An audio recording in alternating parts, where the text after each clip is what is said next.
Welcome back to Tecnoguías. In this video, I am going to show you how you can configure and enable Bluetooth on your PC. The first thing, we are going to right click inside Administrator Task. And we see what will have a different view. In my case, this is Windows 10.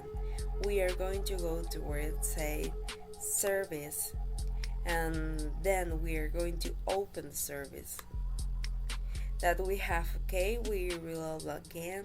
We are going to slide to where it says beginning to appear where it says service and compatibility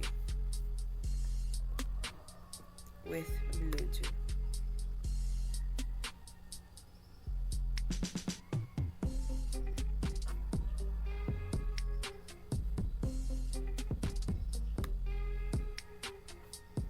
Okay, we can see here, press in. But now, what we will do is restart the service.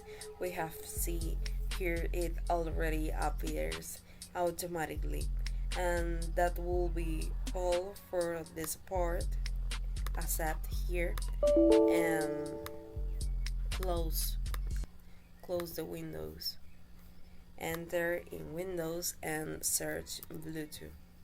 Configuration of Bluetooth and other device. We can see this button is active, and go to the more option of Bluetooth and accept here. And we can see the Bluetooth icon here. That's all, guys. Thanks for watching this video. Don't forget to subscribe our channel for more content with